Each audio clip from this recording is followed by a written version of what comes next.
श्री शिवाय नमस्तुभ्यम हर हर महादेव। शिव पुराण के अचूक उपाय यूट्यूब चैनल पर आप सभी का स्वागत है। आज मैं आपको सोमवार की कथा सुना रहा हूँ। सोमवार की इस कथा के श्रवण करने से हर प्रकार की मनोकामना पूरी हो जाती है। भोलेनाथ प्रसन्न होकर के मनवांछित फल प्रदान करते हैं, धन बढ़ता है, सुख और समृद्धि बढ़ती है। सोमवार के दिन भगवान शिव का अभिषेक करें। अभिषेक करने के बाद में भगवान को फल, पुष्प, माला, बेलपत्र, भांग, धतूरा अर्पण करें। भगवान के सामने दीपक जलाएं। दीपक जला करके अपना नाम और गोत्र उच्चारण करें। भगवान के सामने संकल्प करके इस कथा का श्रवण करें। सोमवार के व्रत दो प्रकार के रखे जाते हैं, एक सादा सोमवार, एक 16 सोमवार। सादा सोमवार में कोई नियम नहीं होते हैं। यदि 16 सोमवार के व्रत रखे जाते हैं तो वह नियम पूर्वक रखे जाते हैं। 16 सोमवार के व्रत तोड़े नहीं जाते। अगर नियम पूर्वक 16 सोमवार के व्रत रखते हैं तो प्रत्येक मनोकामना पूरी हो जाती है। कथा इस प्रकार से है। प्राचीन समय की बात थी। एक साहूकार था। उस साहूकार के कोई संतान नहीं थी, लेकिन वह नियमित रूप से भगवान शिव की पूजा किया करता था। भगवान शिव की पूजा करता था और भगवान से संतान प्राप्ति के लिए प्रार्थना किया करता था। काफ़ी समय इसी प्रकार से उसे व्रत करते करते हो गई। एक बार माता पार्वती ने भगवान शिव से कहा कि हे प्रभु, यह आपका भक्त नियमित रूप से सोमवार के व्रत करता है, लेकिन आप इसकी मनोकामना क्यों नहीं पूरी करते। भगवान भोलेनाथ बोले कि हे देवी, यह पृथ्वी कर्म क्षेत्र है। जैसा व्यक्ति कर्म करता है उसी प्रकार से फल की प्राप्ति होती है। यह सेठ संतान प्राप्ति के लिए व्रत करता है, लेकिन इसके भाग्य में संतान का सुख 7 जन्मों तक नहीं है। माता पार्वती बोली कि प्रभु, जब इसके भाग्य में संतान नहीं है तभी तो आपकी पूजा कर रहा है। आप तो भगवान हैं, आपको इसकी मनोकामना अवश्य पूरी करनी चाहिए। भगवान से बोले कि हे देवी, जिसके भाग्य में संतान नहीं तो मैं इसको कैसे संतान दे सकता हूँ। माता पार्वती ने कहा, प्रभु, यदि आप इसको संतान नहीं दोगे तो लोग क्यों कर आपकी पूजा करेंगे। जब भक्तों की मनोकामना ही पूरी नहीं होगी तो वो क्यों पूजा करेंगे। भगवान शिव ने कहा, देवी, मैं इसको एक पुत्र प्राप्ति का वरदान देता हूँ, लेकिन वह सिर्फ 12 साल ही जीवित रहेगा। यह सब बातें साहूकार सुन रहा था। साहूकार को ना तो ज़्यादा प्रसन्नता हुई, ना ही दुख हुआ। वह घर आकर के नियमित रूप से अपने कार्य करने लगा। भगवान भोलेनाथ की कृपा से साहूकार की पत्नी गर्भवती हुई। 9वें महीने में सुंदर पुत्र पैदा हुआ। चारों तरफ खुशियाँ मनाई जाने लगीं, लेकिन साहूकार उदास था, क्योंकि उसे पता था कि यह सिर्फ 12 साल के लिए ही भगवान ने दिया है। साहूकार ने भी खुशी मनाई और जब 11 साल का वो हो गया तो अपने साले को बुलाया और कहा कि इसको काशी जी ले जाइए और काशी जी में खूब दान पुण्य करना।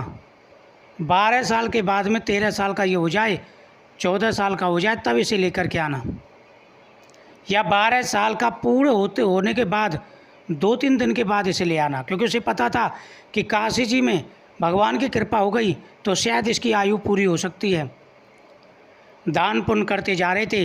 रास्ते में कंचन नगर पड़ा, जिसके राजा की कन्या का विवाह था, लेकिन जो वर शादी के लिए आया था वह एक आंख से काना था। जब वर के पिता ने साहूकार के बेटे को देखा, उसके मन में लालच आ गया। उसने कहा कि द्वाराचार की विधि इसी लड़की से करा ली जाए तो इसमें क्या हर्ज है। उसने उसके मामा को तैयार कर लिया। मैं आपको बहुत सा धन दूंगा, आप अपने भांजे से द्वाराचार की विधि करवा दें। मामा तैयार हो गया, द्वाराचार की विधि हो गई। अब उसने कहा कि द्वाराचार तो आपने कराई दिया है, मैं आपको और ज़्यादा धन दूंगा, आप फेरों का काम भी इससे करा दें। मामा तैयार हो गया, लड़के से फेरों का कार्य भी करा दिया, लेकिन लड़का होशियार था।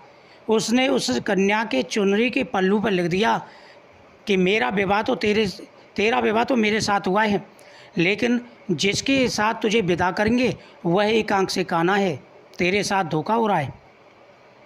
यह सब लिखने के बाद में वह काशी जी चला गया। इधर लड़की ने जैसे पल्लू पर देखा तो उसको बड़ा खेद हुआ। उसने अपने पिता से कहा, हे पिताजी, ये देखिए मेरे चुनरी के पल्ले पर क्या लिखा हुआ है। पिता ने पढ़ा तो उसे बड़ा क्रोध आया।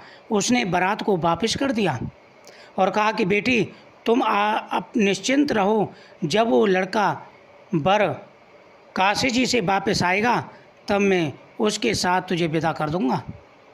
अब सभी उस वर की प्रतिज्ञा करने लगे। इधर लड़का काशी जी पहुंच गया। उसके मामा ने अनुष्ठान प्रारंभ कर दिया। लड़के ने पढ़ना प्रारंभ कर दिया। एक दिन वह अनुष्ठान कर रहे थे। अनुष्ठान करते समय भांजे के सिर में बीच में अचानक सिर दर्द होने लगा। उसने कहा कि हे मामा, मेरे सिर में दर्द हो रहा है। उसने कहा कि आप अंदर जाकर के विश्राम करो, मैं यज्ञ पूर्ण करने के बाद वैद्य जी को बुला दूंगा। लड़का अंदर गया। कुछ समय के बाद में उसकी मृत्यु हो गई। इधर मामा ने यज्ञ पूरा किया, ब्राह्मणों को भोजन के लिए बैठाया और बीच में भांजे की तबीयत जानने के लिए गया तो जाकर के देखा तो उसका भांजा मृत हो चुका है। उसने कहा अभी मैं रोना पीटना शुरू कर दूंगा तो यज्ञ अधूरा रह जाएगा। उसने पहले ब्राह्मणों को विदा किया और फिर उसके बाद में रोना प्रारंभ कर दिया।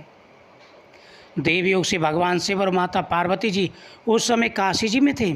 वहाँ से होकर के जा रहे थे। भगवान शिव और माता पार्वती जी जब उसके पास गए तो माता पार्वती जी ने कहा कि हे प्रभु, ये तो वही लड़का है जो आपके आशीर्वाद से हुआ था, तो इसकी तो मृत्यु हो गई। भगवान से बोले कि देवी, इसकी आयु इतनी थी, सो भोग चुका। माता पार्वती ने कहा कि हे प्रभु, आप इसे और वरदान दीजिए। भगवान शिव ने कहा हे देवी, जो जैसा करता है उसे वैसा ही बनना पड़ता है। इसकी आयु इतनी थी, मैं और किसकी आयु से दूँ? माता पार्वती ने कहा कि प्रभु, जिस लड़की से इसका विवाह हुआ था उसकी आयु इसे प्रदान करें, क्योंकि पति का पत्नी के ऊपर अधिकार होता है। भगवान शिव ने उस लड़की की आधी आयु उस लड़के को दे दी। पति पत्नी की आयु बराबर हो गई, लड़का जीवित हो गया। इधर वह यज्ञ पूरा करने के बाद में फिर चल दिए। रास्ते में वही नगर पड़ा। उस राजा ने उनको पहचान लिया और उसे अपने घर पर बैठा लिया। घर पर उसकी खूब आओ भगत की। वह वहाँ पर काफ़ी दिन रहा। एक बार उसने अपनी पत्नी से कहा कि देखो, हमें काफ़ी समय हो चुका है, अब हमें अपने घर चलना चाहिए। लड़की ने अपने पिताजी से कहा, पिताजी, अब हम अपना घर ससुराल जाना चाहते हैं। पिता ने बहुत सा धन दे करके अपने दामाद को और पुत्री को विदा किया। वह नगर के निकट पहुंच गए। इधर साहूकार और साहूकारनी घर की छत पर बैठ गए थे। उन्होंने कहा यदि हमारा पुत्र सकुशल आएगा तो हम नीचे उतरेंगे, नहीं तो प्राण दे देंगे। उसके साले ने जाकर के कहा कि जीजाजी, आपका बेटा आ गया है, लेकिन उसे भरोसा नहीं हुआ। उसने कहा कि तुम झूठ बोल रहे हो। उसने जाकर के भांजे से कहा कि भांजे, तुम ही जाकर के अपने पिताजी को बताइए। लड़के ने जाकर के कहा, हे पिताजी, मैं सकुशल आ चुका हूँ, आप नीचे आ जाइए। जब साहूकार ने अपने बेटे को सामने देखा, उसकी खुशी का ठिकाना नहीं रहा। वह नीचे उतर के आया और बेटे से बोला कि हे बेटा, ये चमत्कार कैसे हुआ? उसने कहा कि पिताजी, ये सब महाकाल भोलेनाथ की कृपा है। उनकी कृपा से ही मुझे प्राणदान मिले हैं, मेरा दोबारा से जन्म हुआ है। सभी ने भगवान भोलेनाथ को धन्यवाद किया और सभी उसी दिन से सोमवार का व्रत करने लगे। सोमवार के व्रत को जो व्यक्ति नियम पूर्वक करते हैं उनकी प्रत्येक मनोकामना पूरी हो जाती है, धन बढ़ता है, सुख समृद्धि बढ़ती है, जीवन में आ रही सारी समस्याएं दूर हो जाती हैं। प्रत्येक व्यक्ति को यह कथा का श्रवण जरूर करना चाहिए और सोमवार के दिन भगवान की पूजा जरूर करनी चाहिए। भगवान की पूजा करने से हर प्रकार की मनोकामना पूरी हो जाती है, धन बढ़ता है, सुख समृद्धि बढ़ती है, जीवन में आ रही सारी समस्याओं का अंत हो जाता है। साथ ही महिलाओं को अखंड सौभाग्य प्राप्ति का वरदान मिलता है। वीडियो को शेयर करें, चैनल को सब्सक्राइब करें। ओम नमः।